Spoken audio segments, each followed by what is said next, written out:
noite. Eu sou o William Galvão e começa agora o Jornal da Justiça desta segunda-feira, 23 de outubro. Supremo Tribunal Federal valida normas do Rio de Janeiro que condicionam benefícios fiscais a depósitos em fundo estadual. Para o plenário, não houve criação de um novo tributo, mas apenas aumento do ICMS com a redução parcial dos benefícios fiscais. Este é um dos destaques de hoje. E você acompanha também nesta edição. Supremo analisa liminar que suspendeu o pagamento de gratificação fora do teto constitucional a servidores do Pará. Partido político pede no STF a prorrogação do prazo para execução de recursos da Lei Paulo Gustavo. E ainda, estudantes de direito têm aula sobre plenário virtual na sede do Supremo Tribunal Federal.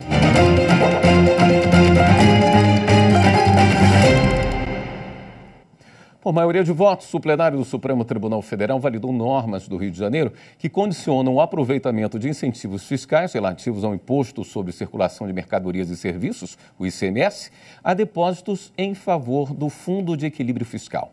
A lei estadual foi questionada pela Confederação Nacional da Indústria. No julgamento, prevaleceu o entendimento do relator, presidente ministro Luiz Roberto Barroso, de que não houve a criação de um tributo, como alegava a CNI, mas a redução parcial de 10% de benefícios fiscais que o contribuinte já usufruía, o que resulta apenas na elevação do ICMS devido nesses casos. O ministro explicou ainda que a redução dos benefícios foi uma medida emergencial e temporária decorrente da crise pelo qual passava o Estado para a formação de um fundo voltado ao equilíbrio fiscal. O plenário do STF analisa em sessão virtual liminar do ministro Cristiano Zanin, que suspendeu o pagamento de gratificação fora do teto constitucional a servidores do Pará. A repórter Marta Ferreira tem mais detalhes. A discussão chegou ao Supremo por meio de uma ação proposta pelo Procurador-Geral da República. Ele pede que seja declarada a inconstitucionalidade de artigo de uma lei do Estado do Pará que trata sobre gratificação de servidores do Poder Executivo local. A norma permitia a servidores receber acima do teto constitucional quando ocupassem cargos comissionados. Isto porque, nesse caso, eles tinham direito a uma indenização de representação, correspondente a 80% da retribuição desse cargo comissionado, o que poderia extrapolar o teto sem ser abatido. O relator do processo é o ministro Cristiano Zanin. No dia 11 de outubro, ele decidiu provisoriamente suspender o dispositivo questionado. Na avaliação do relator, está claro que a parcela prevista na lei paraense tem natureza de retribuição pelo exercício do cargo comissionado, não se tratando propriamente de indenização. Zanin levou em conta também o dano econômico de reparação ao Estado. Lembrou ainda que o STF, no julgamento de um processo semelhante, suspendeu dispositivos de 5 leis de Goiás que permitiam pagamento de gratificação fora do teto constitucional. A decisão provisória foi agora levada para análise do plenário em sessão virtual. O prazo para os demais ministros decidirem se mantém ou não a suspensão da norma termina na próxima sexta-feira. O partido Rede Sustentabilidade pediu no Supremo a prorrogação do prazo para execução dos recursos da Lei Paulo Gustavo até 31 de dezembro de 2024. A norma trata do apoio financeiro da União para garantir ações emergenciais destinadas ao setor cultural em razão da pandemia de Covid-19. Segundo o partido, a plataforma governamental para a submissão dos pedidos de recursos só foi aberta em maio deste ano e os estados, os municípios e o DF tiveram até julho para apresentar o plano. Para a rede, o prazo reduzido para a execução dos valores, que é dezembro de 2023, perpetua uma situação de desfavorecimento do setor cultural e ofende o princípio de eficiência administrativa, já que o cumprimento apressado implica o mau uso dos recursos públicos. A legenda aponta ainda que, se os entes federados não conseguirem executar os recursos já destinados na lei orçamentária anual até o prazo atual, eles serão restituídos aos cofres da União. A ação direta de inconstitucionalidade foi distribuída ao ministro Luiz Fux. E por falar em plenário virtual, nesta segunda-feira, estudantes de direito participaram no STF de uma aula sobre essa ferramenta tão importante para o Supremo Tribunal Federal. Os estudantes do Instituto Brasileiro de Ensino, Desenvolvimento e Pesquisa se reuniram na sala onde ocorrem os julgamentos da segunda turma do STF. A assessora do ministro Gilmar Mendes, Ana Paula Carvalhal, explicou como o plenário virtual funciona, os tipos de ação que julga e a história. No plenário virtual, os ministros lançam os votos numa plataforma eletrônica e não há debate, como no plenário físico. Essa modalidade de julgamento surgiu em 2007 para os casos de reconhecimento de teses de repercussão geral, aquelas em que a decisão da Suprema Corte vai valer para todos os casos semelhantes em tramitação no Judiciário. Com o tempo, o uso foi se ampliando. Com a pandemia de Covid-19 e a necessidade de isolamento social, os julgamentos em sessão virtual ganharam mais um impulso, permitindo, inclusive, sustentações orais de advogados. A seguir, TST reconhece vínculo de emprego entre uma plataforma virtual e ciclista entregador de alimentos. Voltamos já.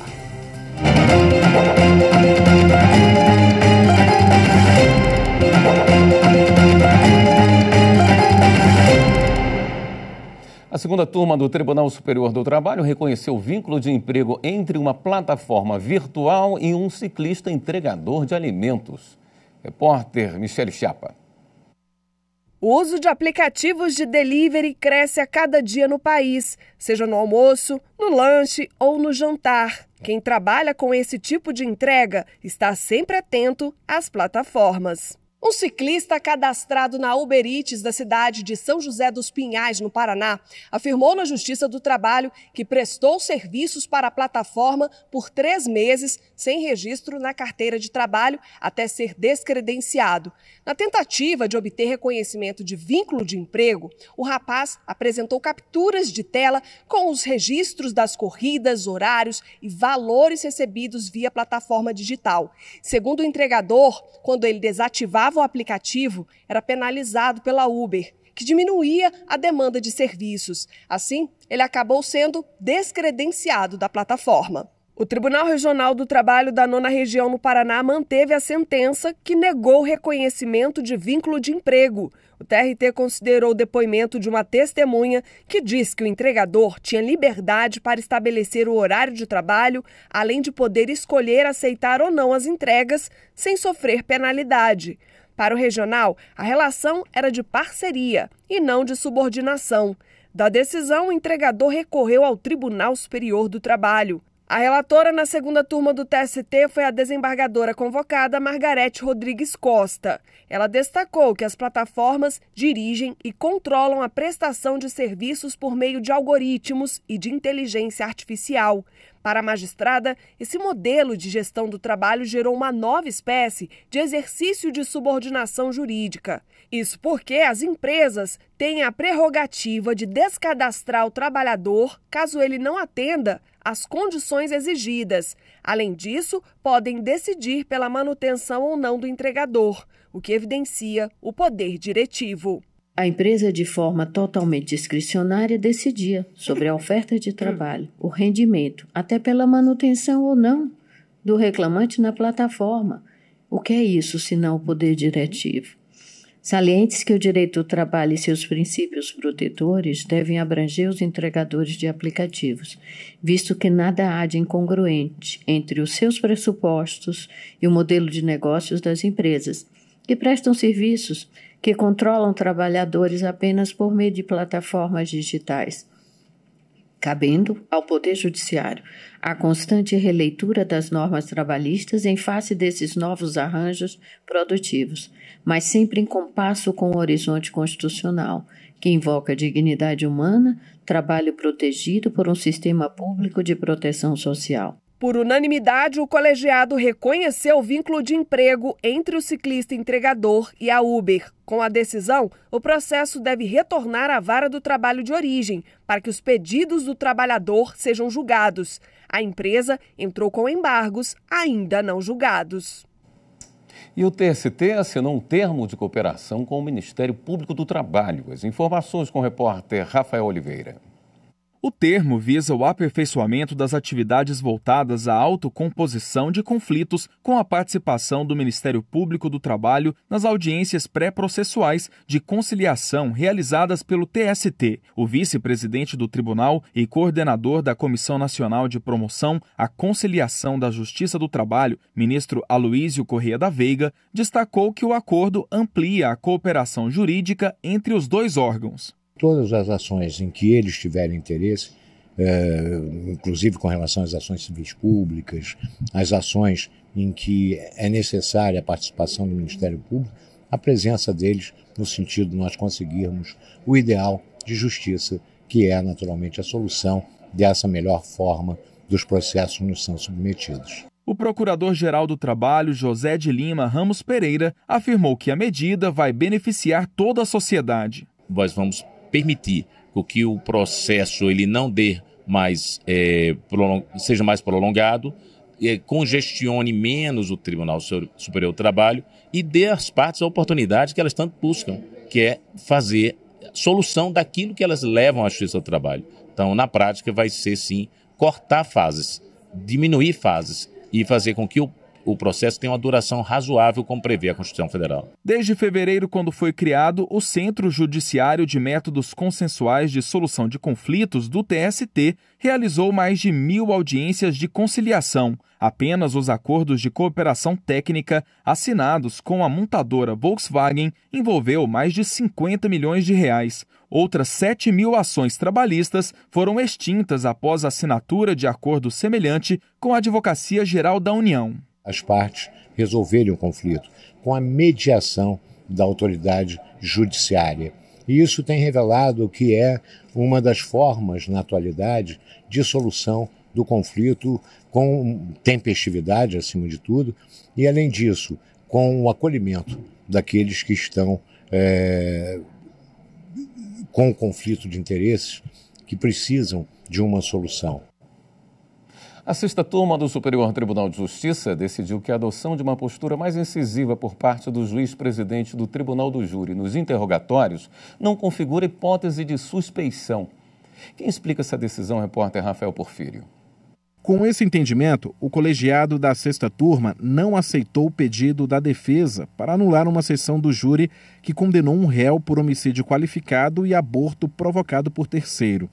Os ministros entenderam que a alegação é insuficiente para anular o julgamento, já que não houve demonstração de eventual prejuízo. A Defensoria Pública alegou que o presidente do júri não conduziu o rito de forma imparcial ao inquirir as testemunhas e o acusado. O Tribunal de Justiça do Rio de Janeiro, entretanto, não reconheceu a alegada parcialidade do magistrado, o que levou a Defensoria a impetrar habeas corpus no STJ, pedindo um novo julgamento. A relatora, ministra Laurita Vaz, pontuou que a defesa, na petição do habeas corpus, não fez nenhuma referência a eventual influência negativa que pudesse ter sido causada no conselho de sentença pela forma como o juiz inquiriu as testemunhas.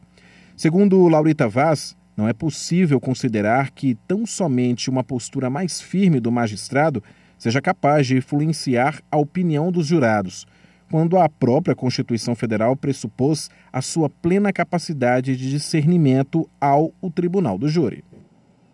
E o Superior Tribunal de Justiça definiu que, desde 2018, sindicatos podem reter honorários advocatícios sem apresentar contratos individuais dos beneficiários.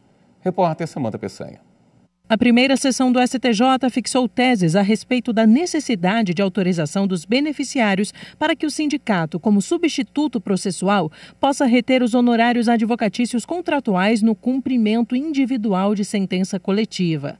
A tese, cadastrada como tema 1175, definiu que, antes da vigência do parágrafo 7º do artigo 22 do Estatuto da Ordem dos Advogados do Brasil, é necessária a apresentação dos contratos celebrados com cada um dos filiados ou beneficiários para que o sindicato possa reter os honorários contratuais sobre o montante da condenação.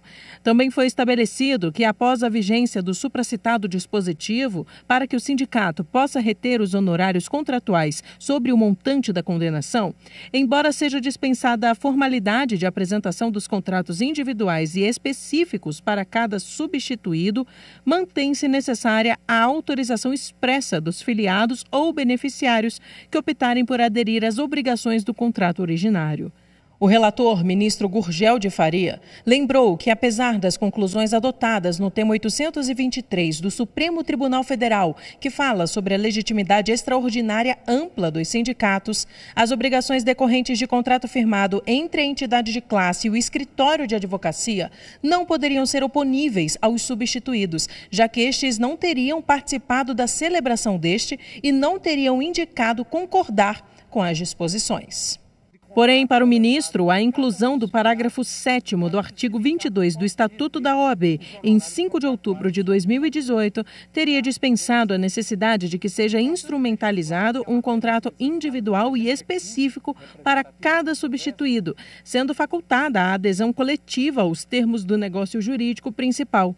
Não dispensou, porém, a autorização expressa dos integrantes da categoria que optem voluntariamente por aderir às cláusulas do ajuste como pressuposto para a retenção dos honorários estabelecidos no contrato originário. Segundo Gurgel de Faria, ainda que a entidade de classe atue ou tenha atuado em nome dos substituídos sem a autorização expressa para a retenção dos honorários contratuais, isso não significa que não haverá pagamento pelos serviços prestados. O que não se permite nesses casos é a retenção judicial dos valores a serem recebidos na própria execução, sem prejuízo de que o sindicato ou a associação promova ação autônoma para receber o que entende lhe ser devido. No próximo bloco, a Universidade Federal de Rondônia vai adotar bonificação para estudantes de escolas públicas, uma recomendação do Ministério Público Federal. Voltamos em instantes.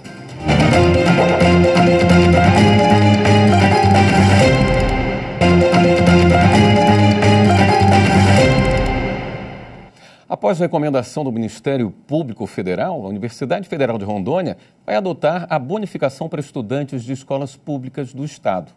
Repórter Márcio Fontinelli. Regulamentada em setembro deste ano, a bonificação tem como objetivo aumentar a inclusão regional e o acesso dos estudantes das escolas públicas de Rondônia à universidade pública. Seguindo a recomendação do Ministério Público Federal, os candidatos aos cursos de graduação da Universidade Federal de Rondônia, que tenham estudado durante todo o ensino médio regular e presencial em escolas públicas no Estado, vão ter direito a um acréscimo de 18% às notas em qualquer uma das modalidades de ingresso ou processo seletivo. Dados do Censo Escolar de 2020 mostram que 86% dos alunos do ensino médio em Rondônia estão matriculados em escolas públicas. Mas, quando se trata do ensino superior, o número é praticamente o inverso. 79% dos estudantes de graduação estão matriculados em instituições privadas. 3 novos desembargadores tomaram posse no TRT da Bahia. A repórter Carolina Vasco acompanhou a solenidade. Os magistrados com 30 anos de atuação no regional são Marco Antônio Valverde Filho, Maria Elisa Gonçalves e Agenor Calazans Filho. É uma fase de muita responsabilidade, né? É o coroamento da carreira no primeiro grau, subir ao segundo grau do tribunal, um tribunal de tanta tradição, né? De tanta honorabilidade, e a sensação que eu tenho é de responsabilidade, de procurar fazer o melhor possível dentro das minhas possibilidades. Agora são novos rumos, mas com a mesma intenção de trabalho, com a mesma responsabilidade, com a mesma retidão.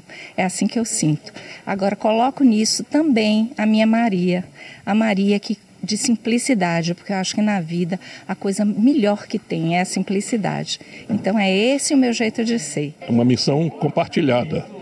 Enquanto a gente no primeiro grau decide um tanto quanto isoladamente, no segundo grau nós vamos ter que nos submeter à conversa com o colegiado, exercitar a paciência, a argumentação, ouvir e argumentar. Nem sempre aquilo que a gente vota prevalece. Então, me parece ser uma oportunidade de democratizar as decisões, os pensamentos. É com esse espírito que eu estou chegando ao segundo grau, espírito de conversa. Para a presidente do regional, a chegada dos novos desembargadores ao Tribunal Pleno, composto por 29 magistrados de segundo grau, é uma alegria. São magistrados competentes, estudiosos, equilibrados, que vieram para somar, para trazer realmente alegria, união e unidade à nossa instituição. Sabem cumprir muito bem os deveres constitucionais, no trato, no equilíbrio emocional, no diálogo construtivo. A chegada desses 3 colegas é um momento muito importante, primeiro porque o colega Agenor, desembargador negro, vem se somar a outros que já compõem aqui o tribunal, na diversidade que é própria do TRT da Bahia. Mulher também, a desembargadora Maria Elisa, todos com experiência muito grande na atividade jurisdicional, já, digamos assim, experimentados na atuação de segunda instância. Então é um momento muito particular, porque o tribunal recebe novos integrantes, mas ao mesmo tempo pessoas com experiência muito grande na atividade judicante, que certamente é sucesso na atividade profissional e para o tribunal um momento de engrandecimento da sua atuação na Bahia. A cerimônia, transmitida ao vivo, reuniu magistrados e servidores do TRT5, representantes do Judiciário, do Ministério Público do Trabalho, da Superintendência Regional do Trabalho, do Governo do Estado, da Advocacia, bem como amigos e familiares dos empossados. Projetos de todo o país foram compartilhados no primeiro Encontro Nacional de Justiça Restaurativa em Cuiabá.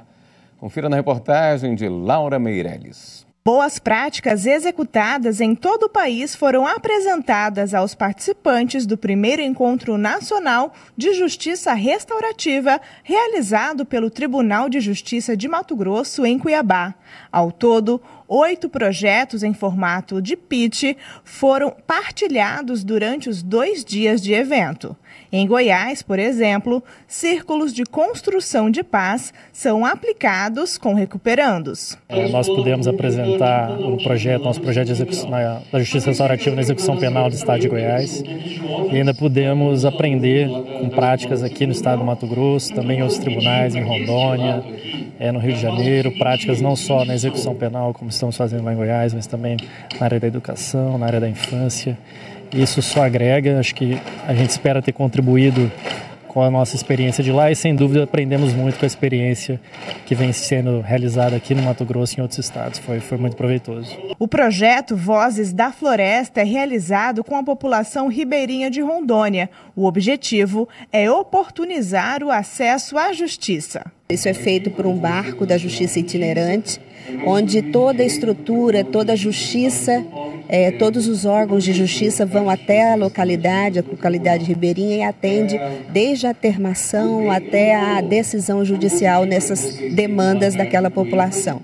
Esse ano nós levamos também a justiça restaurativa a essas comunidades para o levantamento de dados, das necessidades, e desse mapeamento nós vamos promover círculos restaurativos com os órgãos públicos e entidades ligadas à solução dessas problemáticas das comunidades. Exemplos mato-grossenses não poderiam ficar de fora. Em Campo Novo do Parecis e Alta Floresta, as práticas restaurativas estão ligadas à educação. É maravilhoso conhecer outras culturas, outros estados e saber que a gente está falando a mesma língua, cada um fazendo de uma forma diferente, e é enriquecedor a gente levar um pouquinho da nossa cultura, dos nossos ensinamentos para eles e eles trazerem para nós também. As crianças dizem que elas conseguem se expressar melhor, elas vão perdendo a vergonha, elas vão entendendo melhor o papel delas na sociedade, a respeitarem os seus pares e a pensarem o futuro de uma maneira mais inclusiva. Em Sinop, as práticas são realizadas com vítimas de violência doméstica e familiar. É muito importante essa troca de experiência num evento nacional como este, para que outros colegas possam também analisar, nos dar o seu feedback sobre o projeto e também colocar esse projeto à disposição de todos os outros magistrados que têm interesse de levar para suas comarcas, para que juntos possamos formar uma grande rede de proteção a essas mulheres em situação de violência doméstica. Esta edição do Jornal da Justiça fica por aqui. Uma ótima noite para você. Até amanhã.